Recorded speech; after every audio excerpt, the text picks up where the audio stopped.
ഗർഭപാത്രം താഴേക്ക് ഇറങ്ങി വരുന്ന യൂട്രൈൻ പ്രൊലാപ്സ് എന്നുള്ള കണ്ടീഷൻ 40 കഴിഞ്ഞുള്ള ചില സ്ത്രീകളിൽ മൂത്രം ഒഴിക്കുമ്പോൾ ഒരു തടസ്സം ഉണ്ടാവുക, യോനി ഭാഗത്തിൽ എന്തോ മുഴച്ചു നിൽക്കുന്ന പോലെ, ഇങ്ങനെ ചില കംപ്ലയിൻസ് ആയിട്ട് വരാറുണ്ട്.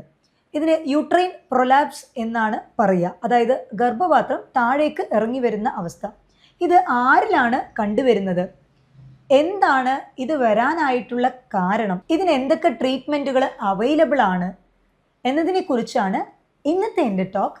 ഇത് നിങ്ങളുടെ doctor Jumana Haseen, doctor Jumana's homeo care, Vadakkanchery, Palakkad.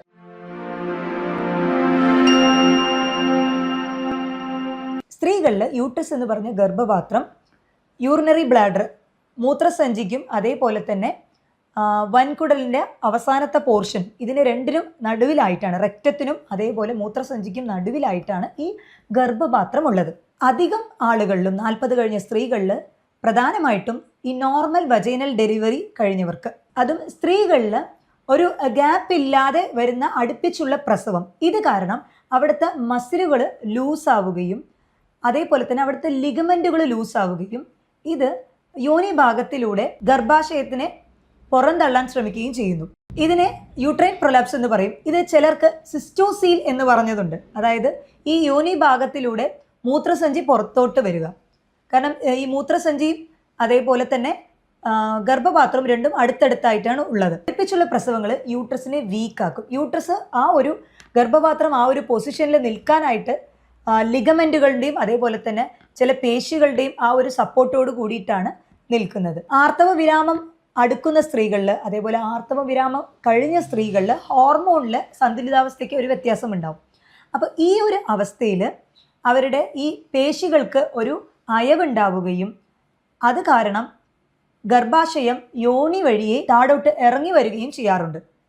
ഇതിൻ്റെ ലക്ഷണങ്ങളായിട്ട് കണ്ടുവരുന്നത് മൂത്രം ഒഴിക്കുമ്പോൾ പിന്നെയും മൂത്രം ഉള്ളിലുണ്ട് എന്നൊരു തോന്നൽ, അതേപോലെ ഇറ്റിറ്റായിട്ട് മൂത്രം പോവുക, മൂത്രം ഒഴിക്കുന്ന സമയത്ത് യോനി വഴിയെ ബലൂണ് പോലെ പുറത്തോട്ട് തള്ളപ്പെടാം.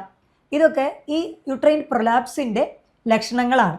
ഇതിൻ്റെ സ്റ്റേജ് എന്ന് പറയുന്നത്, ആദ്യത്തെ ഒരു സ്റ്റേജ് എന്ന് പറയുന്നത് ഗർഭാശയം താഴോട്ട് ഇറങ്ങുന്നുണ്ടാവും, എന്നാൽ അത് യോനി വഴിയെ പുറത്തേക്ക് വരുന്നുണ്ടാവില്ല. അത് അതിൻ്റെ ഉള്ളിൽ തന്നെ സെർവിക്സിൻ്റെ മുകളിൽ തന്നെ നിൽക്കുന്നുണ്ടാവും. സ്റ്റേജ് 1 എന്ന് പറയുന്നത്.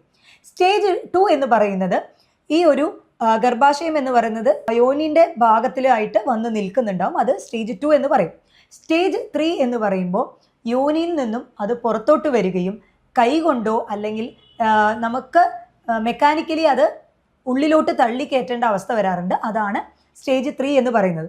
സ്റ്റേജ് 4 എന്ന് പറയുന്നത് കംപ്ലീറ്റ് ഗർഭപാത്രം യോനി വഴിയെ പുറത്തോട്ട് ചാടുക. ഈ സ്റ്റേജ് 4 എത്തുമ്പോൾ അത് സർജിക്കൽ തന്നെ ആയിരിക്കും. സ്റ്റേജ് 3, സ്റ്റേജ് 4 ഇത് രണ്ടും സർജറി ചെയ്ത് മാത്രമേ നമുക്കത് റെക്ടിഫൈ ചെയ്യാൻ പറ്റുള്ളൂ. എന്നാൽ 1ഉം 2ഉം സ്റ്റേജുകളിലുള്ളത് നമുക്ക് ചില എക്സസൈസുകളുണ്ട്. അതേപോലെ തന്നെ പെസറി ട്രീറ്റ്മെൻറ്റ് പറയാറുണ്ട്. പെസറി ട്രീറ്റ്മെൻറ്റ് എന്ന് പറയുമ്പോൾ നമ്മളൊരു റിങ് പോലെ, ഗൈനക്കോളജിസ്റ്റാണ് അത് ചെയ്യാറ്, ഒരു റിങ് പോലെ ഉള്ളിൽ നിർത്തി, മസിൽസിൻ്റെ അയവ് കാരണമാണല്ലോ ഈ ഒരു ഗർഭപാത്രം യോനി വഴി ഇറങ്ങി വരുന്നത്. അപ്പോൾ അത് പിടിച്ചു നിർത്താൻ വേണ്ടിയിട്ട് ഒരു റിങ് പോലെ അവർ പെസറി ഇട്ട് വെക്കാറുണ്ട്. സ്റ്റേജ് 1ഉം 2ഉം ഈ ഒരു കണ്ടീഷനിലുള്ളവർ തീർച്ചയായിട്ടും ചെയ്യേണ്ട ഒരു എക്സസൈസാണ് കീഗിൾ എക്സസൈസ് എന്ന് പറയുന്നത്. ഈ കീഗിൾ എക്സസൈസ് എന്ന് പറയുമ്പോൾ നമ്മൾ മൂത്രം ഒഴിച്ചതിന് ശേഷം ചെയ്യേണ്ട ഒരു എക്സസൈസാണ്. മൂത്രം ഒഴിച്ചതിന് ശേഷം നമുക്ക് മൂത്രം ഒഴിക്കാനുള്ള ഒരു സെൻസേഷൻ വരുമ്പോൾ പുറത്തെവിടെയെങ്കിലും ആണെങ്കിൽ നമ്മളിത് പിടിച്ചു വെക്കാറില്ലേ, അതുപോലെ നമ്മൾ ആ ഒരു പെൽവിക് മസിലിനെ മൊത്തം ഉള്ളിലോട്ട് വലിച്ചു പിടിക്കുകയാണ് ചെയ്യുന്നത്. അങ്ങനെ ഒരു 5 സെക്കൻഡ് ഹോൾഡ് ചെയ്യണം, അതിനുശേഷം അത് റിലീസ് ചെയ്യണം. ഇങ്ങനെ ഇടയ്ക്കിടയ്ക്ക് ചെയ്യണം, ഒരു വട്ടം ചെയ്യലില്ല. നമ്മൾ ഇരുന്നുകൊണ്ടിരിക്കുമ്പോൾ ഓഫീസിൽ വർക്ക് ചെയ്യുന്നവരാണെങ്കിൽ അങ്ങനെ, അതല്ല ജോലി ചെയ്യുമ്പോഴാണെങ്കിലും ആ ഒരു ഇടയ്ക്കിടയ്ക്ക് ഒരു ദിവസം ഒരു 8-10 തവണ ഇടയ്ക്കിടയ്ക്ക് ഇങ്ങനെ ചെയ്യുന്നത് അവിടുത്തെ മസിലുകൾ കുറച്ചുകൂടെ ടൈറ്റ് ആവാനും ഇത് യോനി വഴി ഈ ഒരു ഗർഭപാത്രം പുറത്തോട്ട് വരാതെ തടയാനും സാധിക്കും. ശ്രദ്ധിക്കേണ്ട ഒരു കാര്യം, ഈ കീഗിൾ എക്സസൈസ് ചെയ്യുമ്പോൾ മൂത്രവിസർജനം ചെയ്തതിന് ശേഷം മാത്രം ചെയ്യുന്നതാണ് കുറച്ചുകൂടെ നല്ല റിസൾട്ട് കിട്ടാറ്. ആർത്തവ വിരാമമായ സ്ത്രീകൾ, അതേപോലെ അമിതമായിട്ടുള്ള വണ്ണമുള്ളവർ, വിട്ടുമാറാത്ത ചുമയുള്ളവർ, ഇവരിലൊക്കെയാണ് ഈ ഒരു യൂട്രൈൻ പ്രൊലാപ്സ് അല്ലെങ്കിൽ ഗർഭപാത്രം പുറത്തോട്ട് തള്ളി വരുന്ന അവസ്ഥ കണ്ടുവരുന്നത്. നോർമൽ വജൈനൽ ഡെലിവറി കഴിഞ്ഞ സ്വപ്രസവം കഴിഞ്ഞ സ്ത്രീകളാണെന്നുണ്ടെങ്കിൽ അവരിൽ കണ്ടിന്യൂസ് ആയിട്ട് ചുമയുണ്ട് എന്നുണ്ടെങ്കിൽ തീർച്ചയായിട്ടും അത് ചികിത്സിക്കേണ്ടതാണ്. കാരണം വിട്ടുമാറാത്ത ചുമ അവിടെ ഒരുപാട് പ്രഷർ നൽകുകയും അത് അവിടുത്തെ പേശികളെ ഒന്നുകൂടി അയഞ്ഞിട്ട് യോനി വഴിയെ അത് ഭാവിയിൽ പുറത്തോട്ട് ഈ ഗർഭപാത്രം തള്ളി വരാനും സാധ്യതകളുണ്ട്. അതുകൊണ്ട് തന്നെ ഇടവിട്ട് മാറാത്ത ചുമ ഉണ്ടെങ്കിൽ അത് നമ്മൾ ട്രീറ്റ് ചെയ്യണം. ചിലർക്ക് പേശികൾക്ക് ഒരു വീക്ക്നെസ്, ജന്മനാ തന്നെ വീക്ക്നെസ് ഉള്ളവരുണ്ടാവും. അങ്ങനെയുള്ളവർ അതിന് നമ്മൾ സപ്ലിമെൻ്റ് എടുക്കുകയും അതേപോലെ തന്നെ അതിന് വേണ്ട ട്രീറ്റ്മെൻറ്റുകളും ചെയ്യുകയാണെങ്കിൽ ഭാവിയിൽ ഈ ഒരു ഗർഭപാത്രം താഴോട്ട് ഇറങ്ങി വരുന്നത് നമുക്ക് തടയാനായിട്ട് സാധിക്കും. ഇങ്ങനെയുള്ള സ്ത്രീകൾ നമ്മുടെ അടുത്ത് ചോദിക്കുന്നത് ഇതിന് മരുന്നുകളുണ്ടോ എന്ന് പറഞ്ഞിട്ട്. ഇറങ്ങി വന്ന ഗർഭപാത്രത്തിന് മുകളിൽ കയറ്റാനായിട്ട് മരുന്നുകൾ ഇല്ല. എന്നാൽ ഇനിയുള്ള ഇറക്കം കംപ്ലീറ്റ് തടയാനായിട്ടും പേശികൾക്ക് ഒന്നുകൂടെ ഒരു മസിലിന് സ്ട്രെങ്ത് കിട്ടാനൊക്കെ ആയിട്ട് നമുക്ക് മെഡിസിൻസും സപ്ലിമെൻറ്റ്സും ഒക്കെ തരാവുന്നതാണ്. അതിൻ്റെ കൂട്ടത്തിൽ സജസ്റ്റ് ചെയ്ത ഒന്നാണ് ഈ കീഗിൾ എക്സസൈസ് എന്ന് പറഞ്ഞത്. ഭാരമുള്ള ജോലികൾ, അതായത് വെയ്റ്റ് ലിഫ്റ്റിംഗ് ഉണ്ടാവുമല്ലോ, ഒരുപാട് വെയിറ്റ് ഉള്ളത് എടുക്കാതിരിക്കാനും ശ്രദ്ധിക്കുന്നു.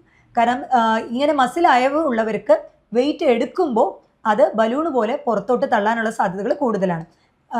ഒട്ടുമിക്ക ആളുകളും ലക്ഷണങ്ങളായിട്ട് പറഞ്ഞു വരുന്നത് തുമ്മുമ്പോൾ, അതേപോലെ നടക്കുമ്പോൾ, ഒരുപാട് സ്ട്രെയിൻ ചെയ്യുമ്പോൾ അത് പുറന്തള്ളി വരുന്നുണ്ട്, ചെറിയൊരു ബലൂൺ പോലെ യോനി ഭാഗത്തിൽ പുറന്തള്ളി വരുന്നുണ്ട് എന്ന് പറയാറുണ്ട്.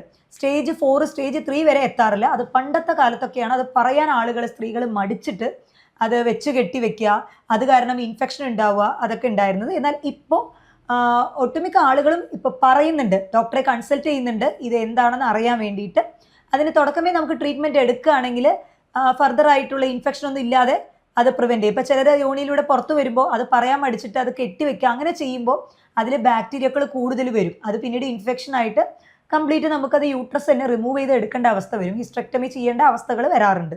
എപ്പോഴാണ് ഒരു ഗൈനക്കോളജിസ്റ്റിനെ കൺസൾട്ട് ചെയ്യേണ്ടത്, അല്ലെങ്കിൽ എപ്പോഴാണ് ഒരു ഡോക്ടറെ നമ്മൾ കാണേണ്ടത്? ഈ ഒരു ഗർഭാശയം താഴോട്ട് ഇറങ്ങി വരുന്നുണ്ടോ എന്നുള്ള സംശയം, അതിൻ്റെ ലക്ഷണങ്ങൾ, ഇനീഷ്യൽ ആയിട്ടുള്ള ലക്ഷണങ്ങൾ എന്തായിരിക്കും എന്ന് പറഞ്ഞാൽ, മൂത്രം ഒഴിച്ചതിന് ശേഷവും പിന്നെയും മൂത്രസഞ്ചിയിൽ തന്നെ മൂത്രം തങ്ങി നിൽക്കുന്ന ഒരവസ്ഥ, ചില സമയങ്ങളിൽ വേദന അടുപ്പിച്ചുണ്ടാവുക, അതേപോലെ ഹസ്ബൻഡിൻ്റെ കൂടെ കോണ്ടാക്റ്റ് ഉള്ള സമയത്ത് ഭയങ്കര വേദന ഉണ്ടാവുക, ഇതെല്ലാം തന്നെ ഈ ഒരു ഗർഭാശയം ഇറങ്ങി വരുന്നതിൻ്റെ തുടക്ക ലക്ഷണങ്ങളായിട്ട് കണ്ടുവരുന്നുണ്ട്.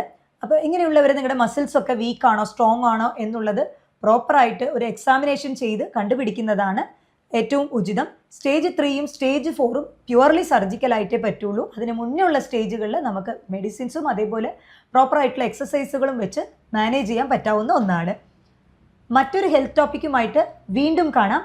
ഇത് doctor Jumana Haseen, doctor Jumana's homeo care, Vadakkanchery, Palakkad.